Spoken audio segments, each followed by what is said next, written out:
자, 저희가 이제 비트코인을 지금 거의 1년 이상 이렇게 쭉 사서 보유하고 있고, 이렇게 쭉 관리를 해오고 있는데, 어, 지금 시장이 막 어수선하죠. 지금 보면.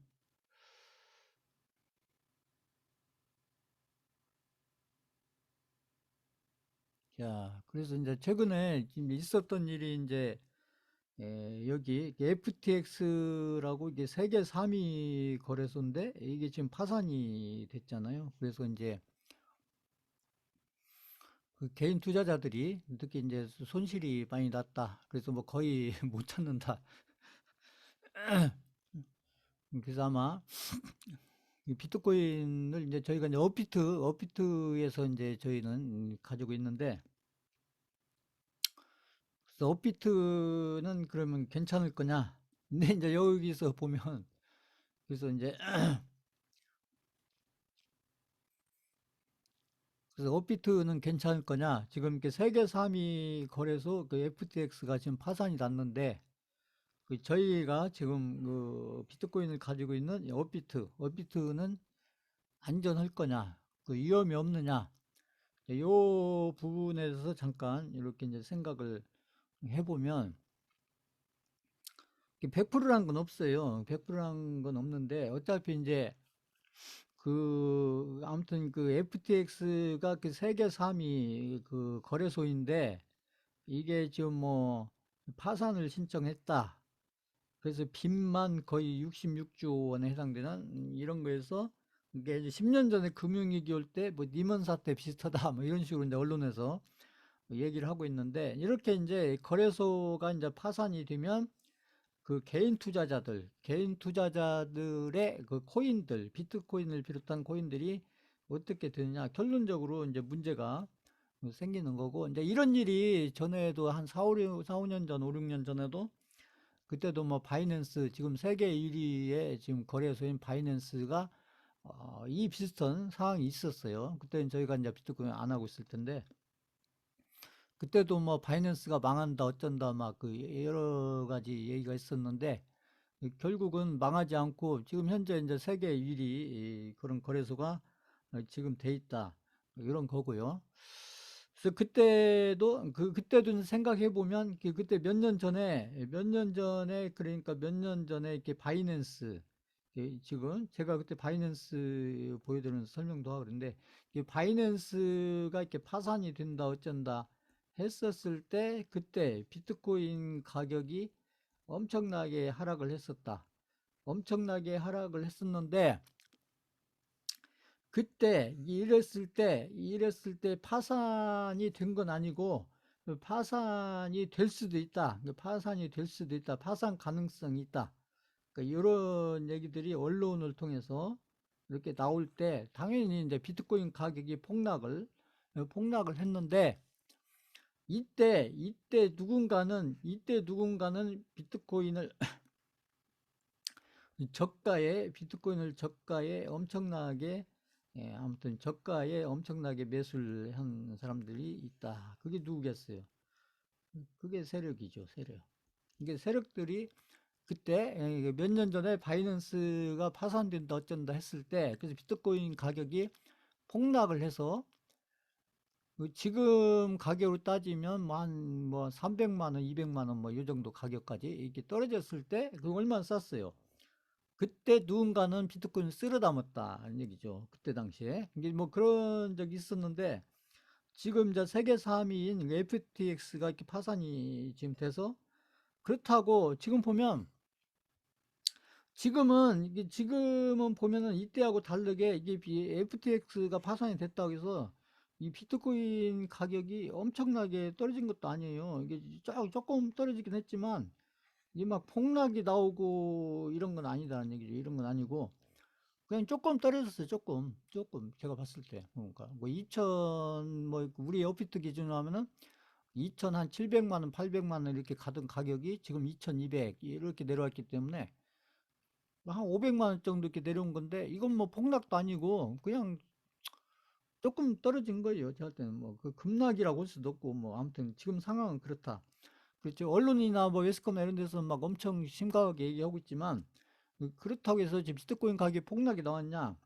그것도 아니라는 것이죠. 아무튼 그렇다는 거고요. 근데 이제 아까 FTX가 파산이 됐는데 또 세계 10위권에 있는 크립토닷컴이라는 여기가 또 다시 이 거래소도 위험하다. 그러면서 여기 크립토닷컴의 이 코인이 20%대 급락을 했다. 이런 거죠. 뭐 관토막이 나고 이런 건 아니고 20%대 이렇게 그러니까 보면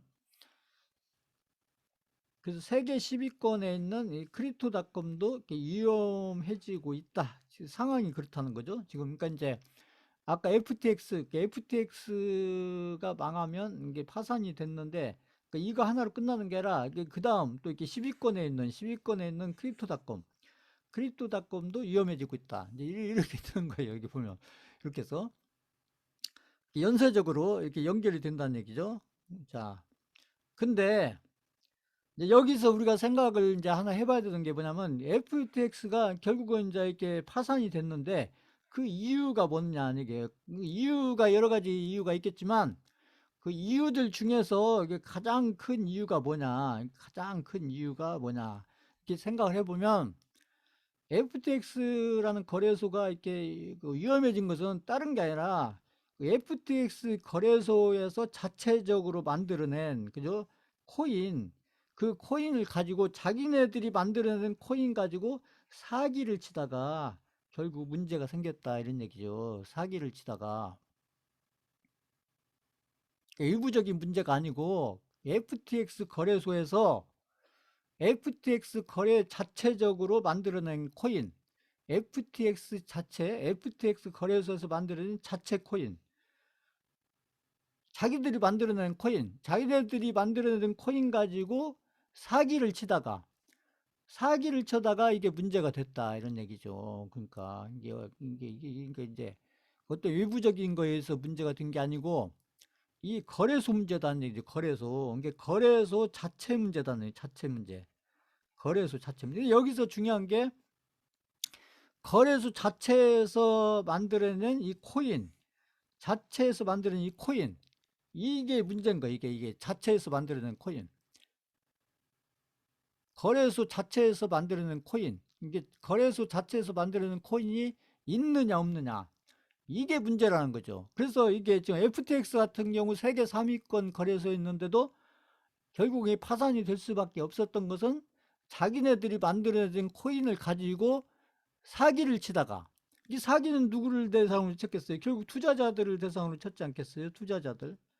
투자자들을 대상으로 사기를 치다가 결국 그게 문제가 돼서 결국 거래소가 파산이 되는 이런 상황이 됐다 이런 얘기죠.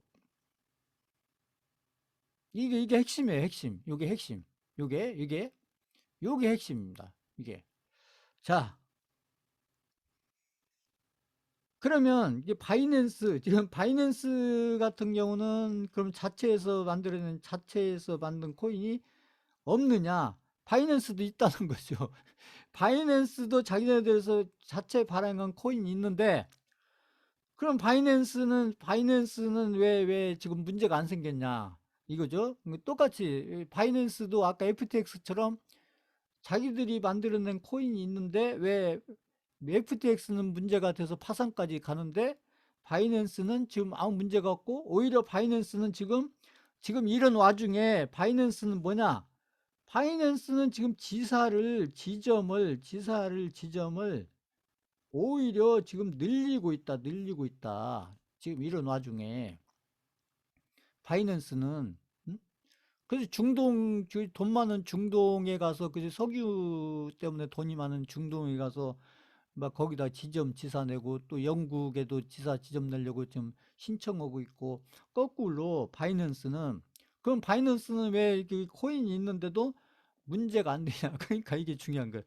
바이낸스는 이 거래소 중에 1등 있잖아. 1등. 이게 1등. 이 1등이라는 게 중요한 겁니다. 이게 1등이라는 게.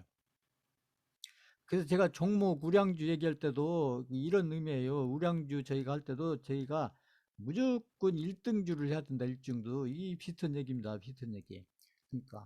그러니까 1등으로 해야 제가 그 업비트 얘기할 때도 그랬죠. 한국에도 거래소가 몇 개 있지만 그 대한민국에 지금 한국에 제가 업비트 얘기할 때 한국에도 거래소들이 많이 있어요. 한국에도 이 거래소들이 몇 개인지는 잘 모르겠지만 많은데 그나마 우리가 좀 어느 정도 이렇게 신뢰를 하면서 이렇게 믿고서 이렇게 거래소를 우리가 이용할 수 있는 것은 이렇게 한 4개 정도를 얘기했죠. 4개 정도. 4개 정도를 얘기했고, 그 중에서도 제가 업비트가 이게 1등이다. 1등. 1등. 1위. 1등. 업비트가. 그래서 제가 업비트로 해야 되는 이유를 이렇게 설명을 1년 전에 했었죠.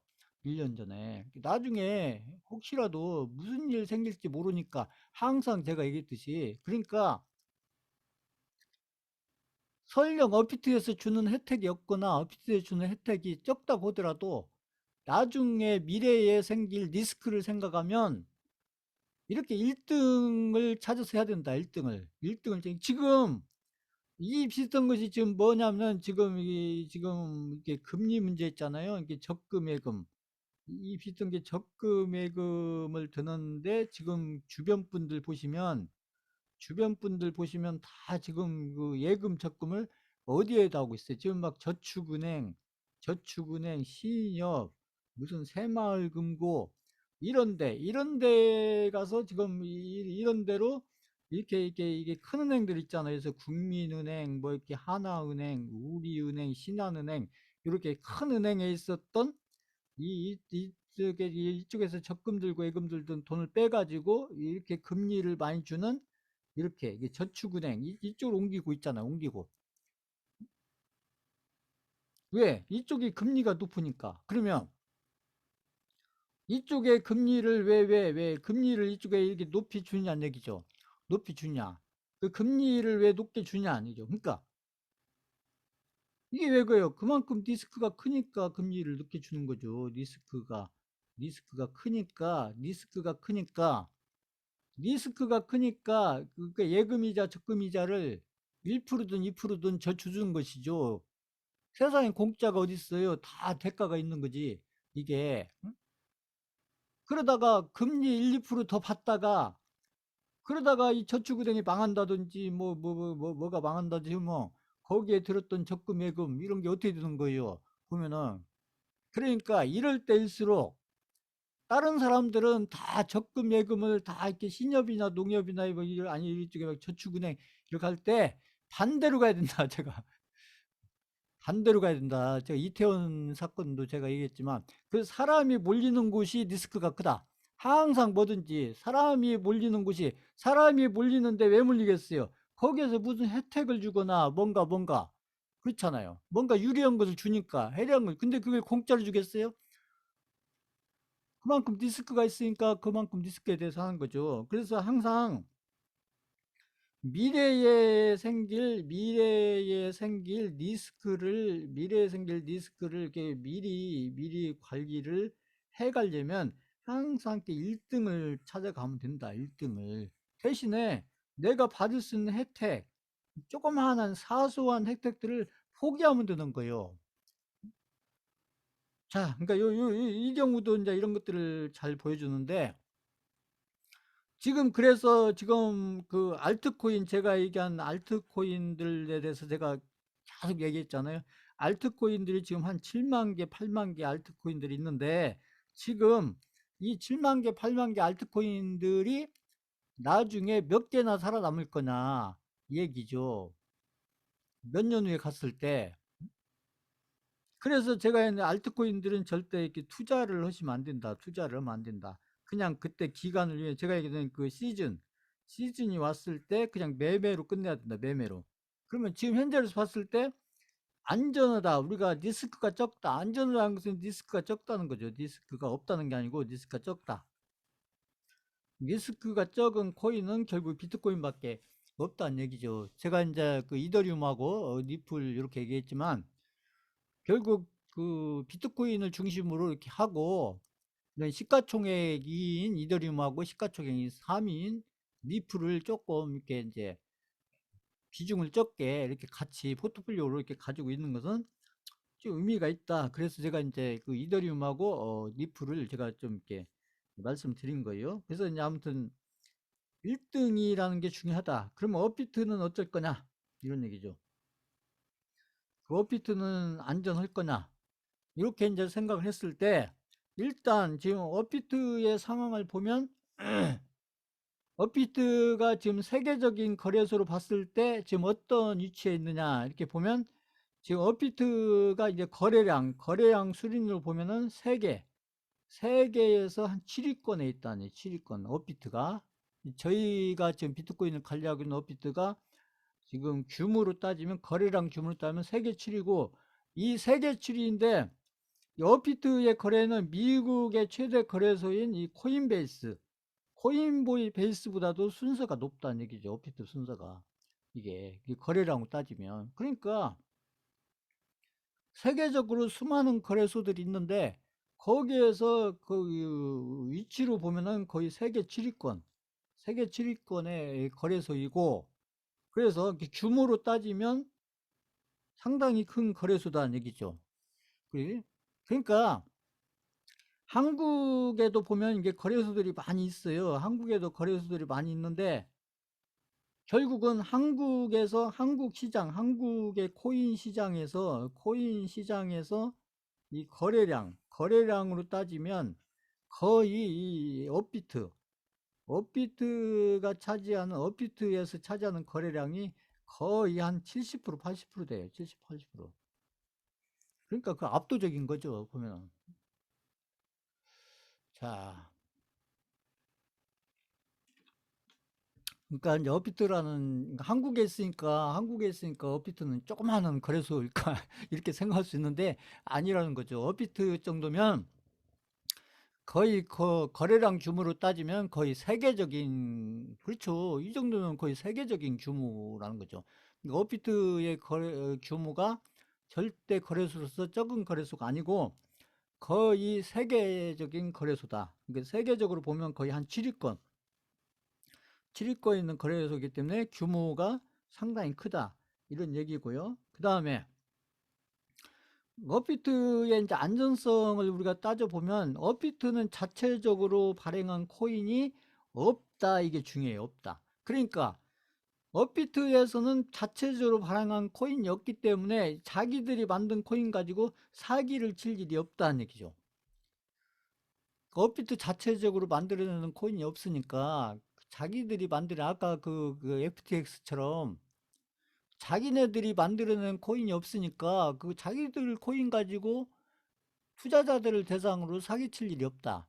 이런 얘기죠. 그러니까 이게 하나 있고, 그 다음에 그 레버리지 거래를 하려고 한다. 이게 레버리지라는 것은 다른 게 아니고, 이렇게 이제 이 빚을 내주는 거, 빚. 저희가 ETF에서 레버리지 있었지만, 그래서 이 빚을 내주는데 그 원금 대비해서 본인들이 가지고 있는 투자 자금, 본인들의 투자 자금의 막 2배, 3배, 많게는 막 10배, 20배, 30배 이렇게 할 수 있도록 어떤 뭐 그런 어떤 뭐 시스템 운영하는 거죠. 이게 그런 것들이 굉장히 이제 그 거래소도 위험하게 만들고 투자자들도 위험하게 만드는데, 이걸 이제 마진 거래라고 하는데, 이런 레버리지 거래를 않는다.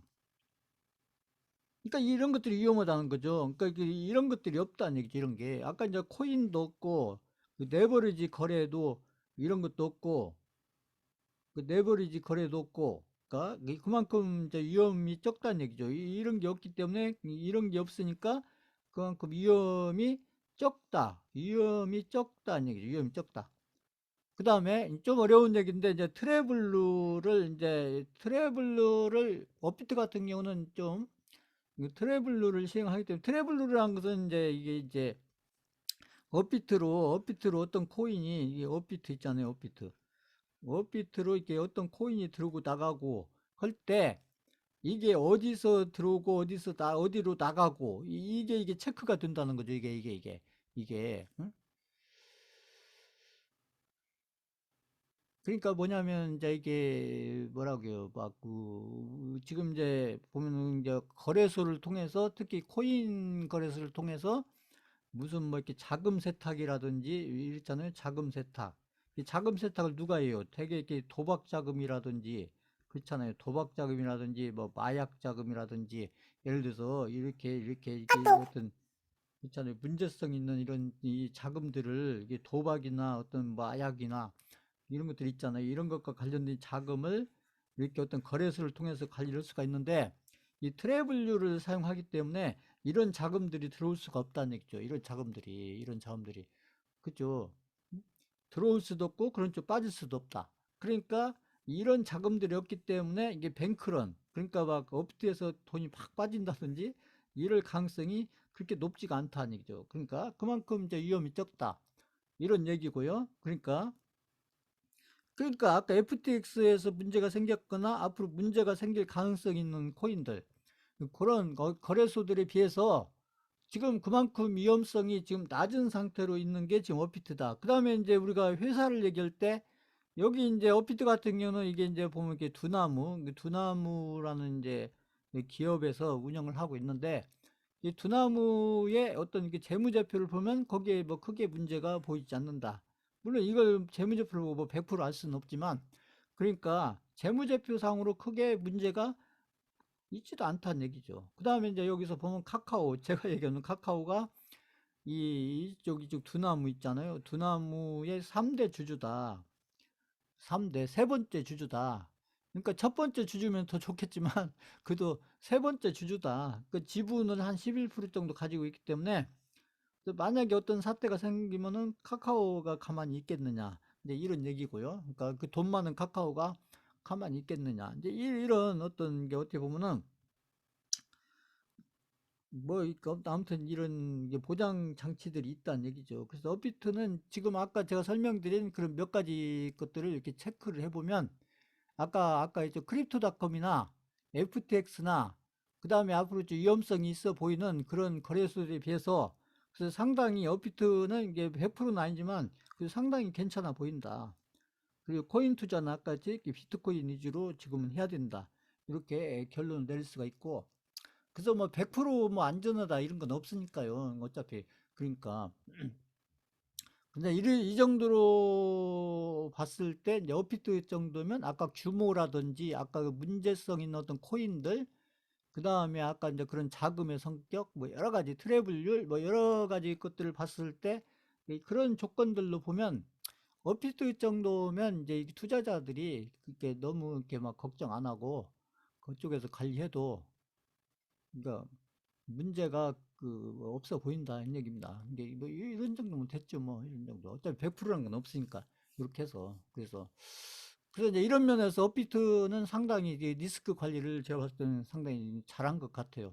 이런 쪽 봤을 때 그래서 이제 저희들 입장에서는 저희가 이제 비트코인이나 이런 것들을 특히 비트코인을 지금 업비트에 가지고 있는데 그래서 이제 이런 점들을 업비트에서 살펴봤을 때 저희는 뭐 크게 걱정을 안 해도 될 것 같다. 이렇게 결론을 내릴 수가 있고.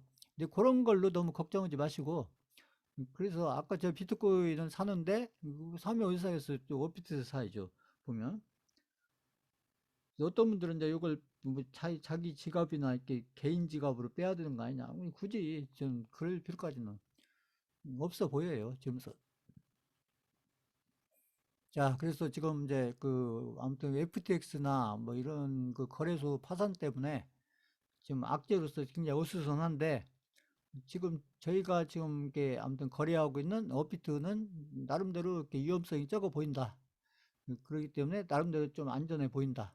100%는 아니지만 상당히 안전해 보인다. 이렇게 결론을 낼 수가 있고, 그래서 저희는 그냥 업비트에서 그 비트코인을 관리하고 되고, 저희가 이제 이더리움이나 아까 말씀드린 리플이나 이런 거 그런 건 소량이니까 관리해도 뭐 크게 문제가 없을 것 같고, 그 다음에 아까 얘기했던 이제 지금 바이낸스 같은 경우는 거꾸로 공격적으로 지금 지점지사를 막 늘리고 있다. 이런 얘기죠. 봤을 때. 그래서 이제 그런 봤을 때 이것도 제가 때는 하나의 지나가는 과정이고 이게 처음 있는 일도 아니고 제가 몇 년 전에 이보다 더 심각하게 이게 어떤 시장에 비트코인 시장에 영향을 미쳤었는데 지금은 뭐 비트코인이 이랬다 해서 막 폭락이 나오고 급락이 나오고 뭐 그런 것도 아니에요. 이쪽에서 보면. 자, 이제 이렇게 보시고 그래서 저희가 사용하는 업비트에 대해서는 너무 걱정이 마시라. 요것도 이렇게 몇 분이 또 문자 오시고 그랬던데 그래서 설명해 드린다고 했는데 그냥 제가 봤을 때는 괜찮아 보여요. 이 정도면. 그러니까 이렇게 하시고 자, 이 정도로 정리를 하겠습니다. 이 부분은. 자, 그다음에 어, 그다음에 이제 저희가